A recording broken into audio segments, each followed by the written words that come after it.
There are some supplies you need to get started with seed starting indoors. Yes, yes. And I know you have tried a lot of different things over the years. And I've settled on like certain things, and because I was a professional grower, I use certain things from like that realm, but it doesn't mean that a home gardener has to use those things. You can use, there's a lot of different approaches. Yeah, you could use just a Ziploc Rubbermaid container, you know, to start seeds. Yogurt containers, anything works. Anything really works, yep, exactly. Okay. And so, but you know, we've got a tub of soil here, our media. This is a seed starting mix? Exactly. You always use a special seed starting? I do. I just said soil, but no.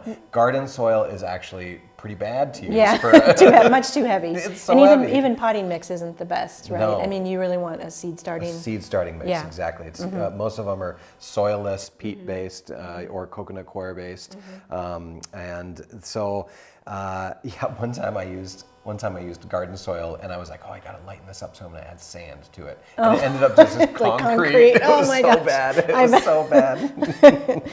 Lots of experience. So this is a small 6-pack right here that, but a person could use a 20 cell tray like this one right here.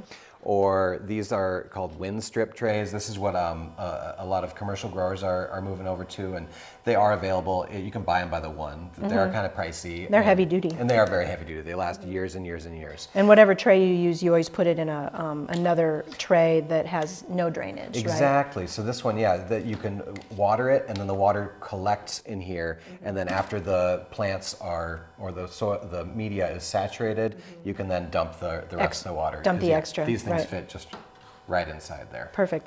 Yeah. Because they have holes in the bottom. So you just poke your finger up through when you're ready. And this, these things are called 10-20 trays because they're 10 by 20 inches more or less. Or is it centimeters? I think it's inches. Yeah. Looks like inches. I think so. Yeah, it's got to be. All right. So you want to fill your tray here, and then I usually settle it down like that. So you don't smash it down? I don't smash it down. It needs some air in there. But then I make a little dibble for my seeds to go in, and I drop the seeds in. I've got some old spinach seed here that I'm just gonna put in. And you know, this is older seed, so I'm going to just put, it had 90+% germination at the time that it was delivered to me. But I'm going to put 2 or 3 seeds in each hole. Just in case. Just in case. Some don't germinate. Exactly. Yeah.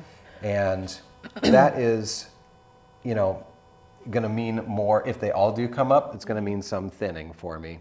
But when you thin, do you pull or do you snip? I snip. Yeah. If you pull, you can pull, but you do risk uprooting the one you want. Right.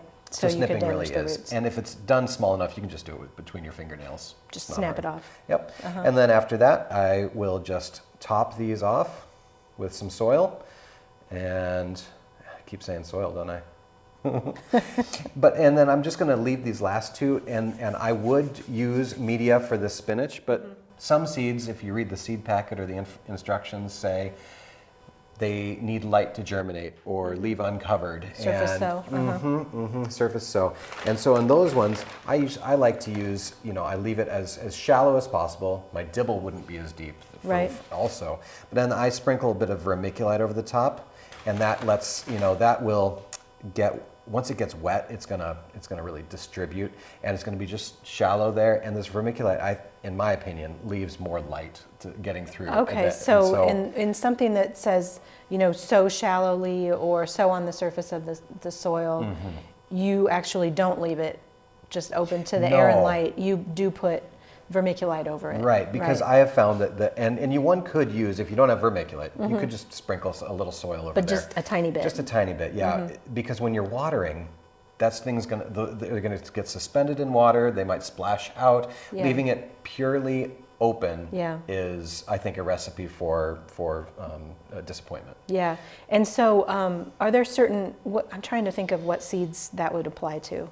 Oh, lettuce is one of them that says it wants to, and then many of the flowers like snapdragons. A good rule of thumb is a seed wants to be buried 2 times its longest dimension. So like a pumpkin seed, which is, you know, maybe this big, okay. would go 2 times that deep, that 2 interesting. times that much soil. A snapdragon, which is like dust, is just going to be on the surface, maybe So more or less. so you can almost just assume the smaller the seed, the more the closer to the surface. Yeah.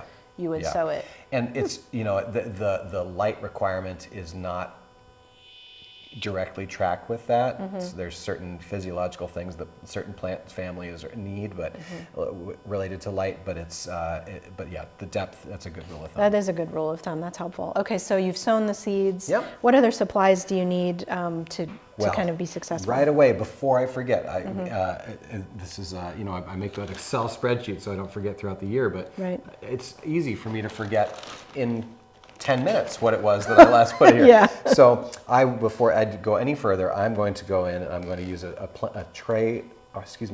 tag. And so I'm going to write the date. I'm going to write what it is. This is Corvair spinach. And then I just put it right in there. Okay, so always well marked. Yeah, and this is one type of tray tag. I also might use wooden ones that are like little popsicle stick type. A lot of other people like to put masking tape right on the side. So it doesn't have to be anything fancy. Yeah, and one pro tip that I just learned for the folks who are using masking tape, instead of using a pen, they're using a number 2 pencil. And the number 2 pencil will not wash off when it's watered. Oh, interesting. And it doesn't fade. So also, if you use a masking tape like this, you can write, if you've got different things in this row, this Yeah. row, this row, you can write what it is on each one right there. That's true. It's very flexible. Super easy to use. Yep. Easy to find, And too. still other people use like a grease pencil to write on the side of these things. Okay. Yeah. So there's a lot of different ways. It's just you just need to mark. Exactly. Whatever you use, just mark what you've Yep. sowed because it seems so easy to remember, but Exactly. Exactly. not necessarily. So then plants need, so then we're going to water these Yeah. things in, and we've got our tray here that, you know, can hold that. At home, I'm using a bigger setup, which and we can look at that in a sec. But yeah, you're going to just take your for plants, for small seeds that are on the surface, misting with either, you know, A spray bottle. or if you've got a one of these, you know, pistol things that's got a mister setting on it, you can mist that. There are specific little screw-on mister right, yeah, attachments yeah. for hoses. I have one of Any those. of those things, you know, just to mist it, get it wet. I neglected to mention that this media was nicely pre-moistened beforehand. So don't start with dry No, that's seed starting mix. Yeah. Have it just moist. Yeah. You shouldn't be able to wring it out and see water, nope, but it should stick together. Yeah, just nice like that. That makes sense. Yep. And then would you, when you were misting the tops of these, would you also put some water in the tray in the bottom so that it would. could soak up I some would. moisture from the bottom I as would. well? It's not as important for those seeds because they are right on the surface, Right. but it is helpful to keep it from drying out, to give it some reserves of water. So yeah, I Okay. do usually put some water in the bottom as well. And then yeah, for the other ones, just watering from the top with a watering can. That's Something got pretty gentle. Yes, Yeah. exactly.